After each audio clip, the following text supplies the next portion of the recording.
"You don't belong in this family. Get out." Victoria's voice, cold and sharp, echoed through the room. Maya stood there in her pristine wedding dress, every stitch imbued with love and hope. Her heart still echoed with the vows that had just been exchanged, but it was now shattering into a million pieces. Victoria rose, no longer a kind mother-in-law, but a queen delivering a verdict on Maya's life. An unsettling silence descended upon the room. The cheerful clinking of glasses ceased, and the soft music died away. All eyes were on Maya, but not with well wishes. They were filled with scrutiny and curiosity. Some guests turned away, avoiding the awkwardness, while others stared as if she had single-handedly ruined her own wedding. Maya's mouth went dry, feeling as though 1,000 thorns were pricking her throat. But she refused to cry. She wouldn't shed a single tear in front of this woman and these people. The wedding bouquet in her hands trembled, yet she held on, clinging to the last shred of her dignity. Her eyes met Victoria's cold gaze, unyielding, even as her heart raged. For a moment, a blanket of shame covered Maya, leaving her feeling paralyzed. The pain of being hurt and humiliated in front of everyone she knew grew inside her, but she desperately clung to her last bit of pride. Suddenly, a low, rumbling vibration shook the ground, steadily approaching from a distance. The noise, initially a soft hum, quickly grew louder, overpowering the deathly silence in the room. The guests began to whisper in confusion, turning to look out the windows. Maya, however, remained focused on Victoria, who didn't seem to have noticed the strange sound yet. It wasn't thunder. It was her past, powerful and unapologetic, returning. A familiar feeling washed over Maya, a flood of memories from a world she had left behind. This wasn't the end of her wedding. This was the beginning of Victoria's reckoning. Maya wasn't born with a silver spoon or a prestigious family name. Her world began on a cracked sidewalk, where the only light for her homework was the orange glow of a street lamp. She could still feel the biting cold of those nights, the rough texture of the concrete steps beneath her, and the distant hum of traffic that served as a somber soundtrack as she meticulously wrote her answers in a tattered notebook. Maya's childhood was a long, lonely, and difficult journey. Her mother worked 2 jobs just to keep them afloat. By day, she cleaned offices. By night, she waited tables until her legs gave out. Sometimes, Maya would wait up for her, curled up on the old sofa, past midnight. She could still smell the coffee clinging to her mother's uniform and remember her gentle smile, even when her eyes were weary and her body was exhausted. It was that smile that became Maya's driving force, pushing her to study hard and hope for a day when she could provide her mother with a better life. Her mother never let Maya forget why she had fought so hard. "Education is your key, Maya," she whispered, kissing her forehead before collapsing into bed from exhaustion. Those words became a vow etched into Maya's mind, a promise she carried like armor. She knew that if she kept working, if she believed in herself as her mother had believed in her, she could escape the shadow of poverty. And maybe, just maybe, she could build a life that no one could take away, a life free from cracked sidewalks and the mournful sound of passing cars. It was her only hope and the sole motivation that kept her moving forward. Maya fell in love with technology in the same way others fall in love with music. The late hours of the night became her rhythm. While others slept, she sat cross-legged on the floor of their small apartment, the whirring of her old laptop filling the quiet space. The lines of code scrolling across the screen were a secret language only she understood.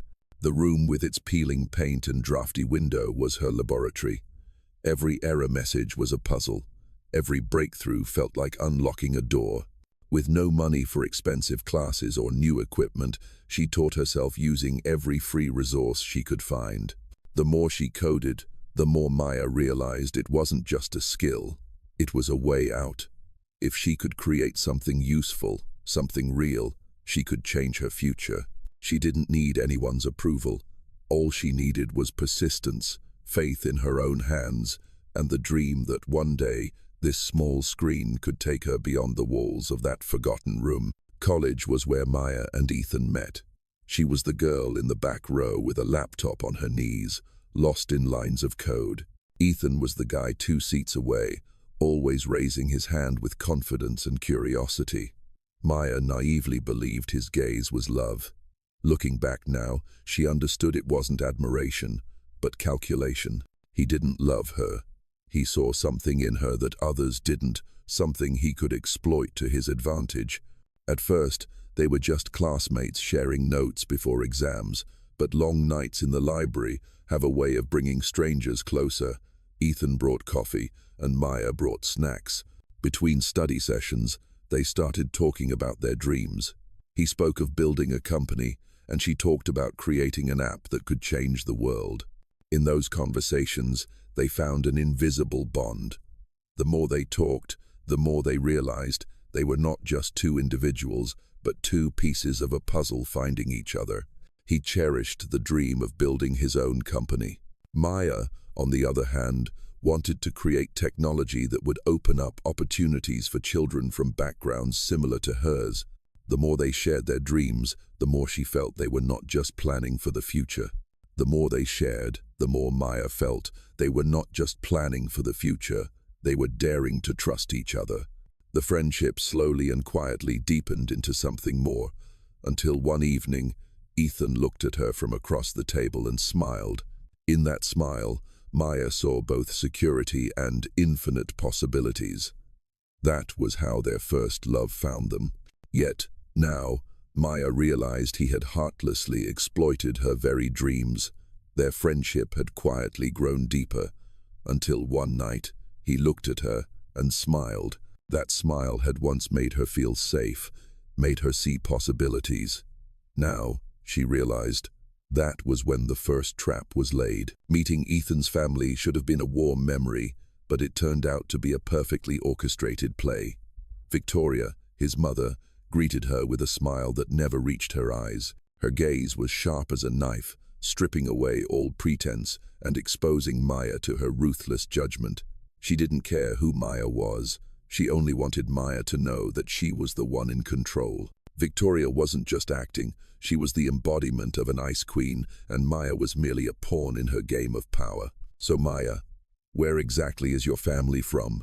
Victoria asked, her voice sweet but laced with judgment. She was following her son's script, each question a subtle dagger aimed at Maya's heart. "And what do your parents do for a living?" The way she asked made it clear she didn't care about the answer. She was simply evaluating, calculating whether her son's infatuation with a girl like Maya was worthwhile. Maya felt every word, not just as a question, but as a judgment. They hurt more than any shouting, cold and cruel, inflicting a deep pain that Victoria wanted Maya to feel. Ethan tried to ease the tension by changing the subject, but the emotional wound had already been inflicted. Maya left that dinner with two things etched into her mind. First, she loved Ethan more than ever. Second, his mother saw her not as a partner, but as a threat to the perfect world she was protecting. That night, Maya promised herself she would never let Victoria define her, no matter how many smiles she used to mask her suspicion. Time passed, but Victoria's attitude toward Maya didn't change. She tirelessly sought to drive a wedge between the two, from making veiled comments to intentionally setting Ethan up with suitable girls. Despite this, Maya and Ethan's love grew stronger, overcoming every obstacle. When they decided to get married, Victoria presented a prenuptial agreement, a document filled with absurd clauses designed to control Maya's life after the wedding. In Ethan's living room, Maya held the stack of papers for a moment longer. Her heart pounded in her ears, a strong and insistent beat. The words on the page felt like chains, cold and calculated, a contract designed to imprison her, to remind her that in their eyes she would never truly belong. Slowly, she tore the pages in half. The sound of the ripping paper was louder than the music, sharp enough to make a few people nearby turn their heads. Her voice remained calm, even though her hands were trembling. Maya stood tall, facing Victoria. She was no longer the timid girl she used to be. "Love cannot be confined by any clause," she said, her voice firm. Not a rule, not a condition. It is free. These words weren't just for Victoria. Every word was a powerful affirmation to herself, dispelling all doubt. Victoria was stunned for a moment, then her face contorted with rage. "You see, Ethan, is this the kind of person you want to marry? An ignorant, impertinent brat?" Instead of being surprised by Maya's actions, Ethan smiled, a smile of genuine pride. He walked over, not to stand between them, but to stand with Maya, taking her hand. His actions spoke louder than any words. "Yes, Mother," Ethan said, his voice calm but resolute. "This is exactly the woman I want to marry. A woman with dignity, a woman who refuses to bow to absurdity. I stand with her." He squeezed Maya's hand gently and looked directly at his mother. "This contract is an insult, and it will never be signed. The wedding will happen, with or without your approval." Victoria was speechless, not because of Maya's actions, but because of her son's definitive defiance. For the first time, she realized she was no longer in control. She looked at them with fire in her eyes, then let out a cold laugh. "Fine, do what you want," she hissed. "But remember, the price of arrogance will be very high." The confrontation ended in a tense silence. Maya thought she had won a battle, but she had no idea that Victoria was simply preparing for a bigger war, a drama she would orchestrate at their own wedding. However, Maya was unaware that Ethan was also part of the plan. He was not a lovesick young man, but a calculating schemer. All the romantic dates, the shared dreams, were meticulously arranged to gain her trust. Victoria and Ethan had been watching Maya for a long time, well aware that she had built a tech empire from nothing. Love was merely a sophisticated trap to seize her assets. Over the month leading up to the wedding, her suspicion grew. With the intelligence and resources of a tech CEO, Maya decided to act. She didn't ask Ethan. She secretly hired a top cybersecurity team and private investigators, the best money could buy. And what they uncovered was more horrifying than she could have ever imagined. They exposed the entire conspiracy. Ethan was not the lovesick man she thought, but a schemer who had been tracking her career for a long time. Love was just a trap. Victoria was his accomplice. And the biggest shock, they were planning a final act at the wedding using a deepfake video and a cleverly disguised contract to ruin her reputation and seize all her assets. Maya's heart was shattered, but she had no time for grief. She turned her pain into a cold, calculated plan. She would not cancel the wedding. She would turn the theater they had built into her own stage of judgment. She contacted Mr. Anderson, her most trusted legal advisor. She prepared her legal team, her cybersecurity crew, and a pen with a special kind of ink. All the pieces were in place. Now she just had to wait for them to walk into the trap. In the magnificent chapel, everything was ready for the wedding. The crystal chandeliers sparkled, reflecting off Maya's pristine white wedding dress, but beneath the soft silk, her heart was as cold as ice. As Maya was adjusting her veil, Ethan approached, his face filled with sincerity, holding a rather thick stack of documents. "My love," he said, his voice full of affection, "these are the family's trust documents.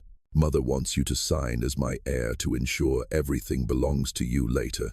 She prepared it, so you can be at ease." His act was so perfect that, if it weren't for her own preparations, Maya would have believed it was the truth. She smiled and nodded, but a scornful smirk played on her lips internally. She knew full well that they were not inheritance papers, but a cleverly disguised contract to seize her assets. Ethan and Victoria, the two people she had once loved and trusted, had used her feelings to set a perfect trap. Maya took the pen Ethan offered, a luxurious-looking pen containing a special thermochromic ink that would only be visible for 60 seconds before disappearing completely. She signed precisely on the last page, where she knew the seizure contract was. The pen glided over the paper, leaving a clear black mark. In that moment, she felt as though she was signing a sentence, not for herself, but for the people who had tried to take advantage of her. She handed the documents back to Ethan. He took them, a triumphant smile that he couldn't hide spreading across his face. He had no idea that the very pen he had given Maya was the key to dismantling their trap. Victoria and Ethan had leveraged her love and trust to set a perfect trap, one they never imagined their prey would know about and be waiting for. The wedding would still happen, but it would not be a marriage ceremony, it would be a battle, and Maya, the bride in the white dress, was ready to fight. The sweet sound of music filled the luxurious banquet hall. The priest stood solemnly before the flower-adorned altar, his voice deep and authoritative. "Priest, now, I ask you both, do you promise to live together for a lifetime, to love and cherish each other in all circumstances, in sickness and in health, in wealth and in poverty?" "Ethan, I do." "Maya, I do." Before she could finish her sentence, Victoria suddenly snatched the microphone from the MC. Her eyes sparkled with triumph. "Victoria, I object." The entire audience held its breath. The priest frowned in confusion. Ethan turned to look at his mother with a carefully calculated, bewildered expression. Victoria gave no one a moment to recover. She held up a remote control and pressed a button. The large screen behind the bride and groom, which had been showing romantic photos, suddenly changed scenes. A video began to play. It showed Maya intimately with a strange man in a hotel room. Although poorly edited, it was shocking enough. The room erupted in chaos. Whispers, gasps, and the sound of phones being raised to record echoed everywhere. Victoria wore a satisfied smile, her face radiant with the triumph of someone who had been waiting for this moment for a very long time. She pointed the microphone at a stunned Maya. "Before you marry my son, do you have anything to say, you deceitful girl?" Maya was frozen, her entire body cold. She looked at Ethan, searching for reassurance, for a word of defense. But all she received was a shattered look and a heartbroken shake of his head. His performance was flawless. Her heart felt like it was breaking, but right after the pain, a cold anger surged. She understood everything. Victoria, seeing Maya's silence, pressed her advantage. She screamed, her voice sharp and piercing, reverberating through the hall, crushing the celebratory atmosphere. "You don't deserve the Carter name. You don't belong in this family. Get out." Maya lifted her head, her gaze as sharp as a blade. She stepped forward and gently took the microphone from Victoria, who was now standing frozen. "Thank you for giving me a stage," she said, her voice cold. "Now it's my turn." The entire hall fell silent, all eyes fixed on the bride standing in the eye of the storm. "First," Maya said, her voice clear through the speakers, "about that video." She gestured to an assistant already standing discreetly in the wings.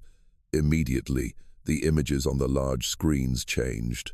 Instead of the fake video, a detailed analysis report appeared, pointing out abnormal pixels and a final conclusion: 100% deepfake. Next to it was a screenshot of an email exchange between Victoria and a company specializing in video editing.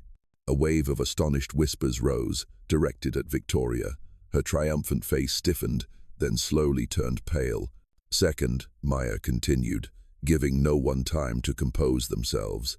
She no longer looked at the audience, but turned to face Ethan, who was beginning to look flustered. "About the asset transfer contract, you tricked me into signing this morning." She tilted her head, a cold smile flickering on her lips. "Ethan, do you want to tell everyone about Clause 17.3? The clause about transferring all management rights in case of a problematic marriage?" Ethan froze. His face twitched. He hadn't expected her to know the details, down to every clause he and his mother had carefully inserted. "Can't answer?" Maya sneered, her voice full of mockery. "Then let me help you. I regret to inform you, my signature on that contract disappeared completely after 60 seconds, thanks to a special thermochromic ink that you yourself gave me. Your contract is now just a blank piece of paper." She looked directly at Ethan, who was stunned. "Your act was good, but you made one mistake, thinking I was naive. Just then, the roar of a helicopter engine thundered directly overhead, no longer distant. The sound drowned out the whispers. Then the two large doors of the banquet hall swung open. An elderly man, elegant in a perfectly tailored suit, walked in. His powerful presence made the entire room hold its breath. He wasn't there to rescue Maya. He was there to work. He walked straight toward Maya, completely ignoring the chaos, and extended his hand. "Miss Maya," he said, his voice calm but echoing through the hall. "I apologize for the interruption, but the board of directors of Hamilton Global is waiting for your final decision on the restructuring. They are on a conference call." The air in the room froze. Hamilton Global, the Carter family's arch-rival, Maya's decision. People looked at each other, unable to believe their ears. This wasn't just a rich girl. This was a force who was managing an empire at her own wedding. Maya shook the man's hand. "Thank you for coming, Mr. Anderson. Just give me a few more minutes." She turned back, holding the microphone. "As you've just heard, I am quite busy, but perhaps I should be clearer. Last month, my company acquired the controlling stake in Hamilton Global. A wave of shock swept through the guests, but no one was as shocked as Victoria. She staggered, grabbing the arm of a nearby chair to steady herself. Her face was ashen, drained of all color. She wasn't afraid of public humiliation. She was afraid because she realized the Carter family's power, something she had spent her entire life consolidating, was being shaken by the very woman she had scorned. She had been completely defeated in a game she didn't even know she was playing. But the biggest shock was yet to come. In her panic, Victoria's eyes finally focused on the man standing next to Maya. Her face changed, from ashen to utter horror, her lips trembling as if she had just seen a ghost from the past. "Daniel," she whispered, her voice a shattered murmur. Mr. Anderson, the elegant man, finally turned to look at her, his gaze cold but holding a deep, old pain. "Years ago, you chose a family fortune over a penniless man, Victoria. You didn't believe he could build anything on his own." He paused for a second, letting the bitter truth sink in. "And now, how ironic," he continued, "that man is a senior advisor and one of the main investors for the woman who now holds the power to decide the future of the very fortune you chose." The double shock completely shattered Victoria. She was not only defeated by her daughter-in-law but also by the mistake from her past that she had always tried to bury. The irony of fate was truly cruel. Maya looked directly at the collapsing Victoria, then at Ethan, who stood frozen. She didn't need to forgive. She had won. She handed the microphone to Mr. Anderson and said one last thing, cold and decisive, loud enough for everyone to hear. "It's a small world, isn't it, Mother? The man you once thought wasn't good enough is now the one who decides whether the Carter family will still exist tomorrow." Maya turned and walked toward the door with Mr. Anderson. But she didn't leave immediately. She stopped, turning back for one last look, not with glee, but with the coldness of someone ending a sordid chapter. Just then, two men in plain clothes, looking very professional, entered from another hallway. They made no noise, but their presence made the air thicken. They walked straight to where Ethan and Victoria stood, stunned. One of them held out a badge. "Police Department, Economic Crimes Division," he said in a flat voice. "Victoria Carter, Ethan Carter, you are under arrest on suspicion of fraud and defamation." The cold click of handcuffs echoed in the deathly silence of the hall. Victoria, the powerful woman of the Carter family, crumpled to the floor, but was held up by the officer.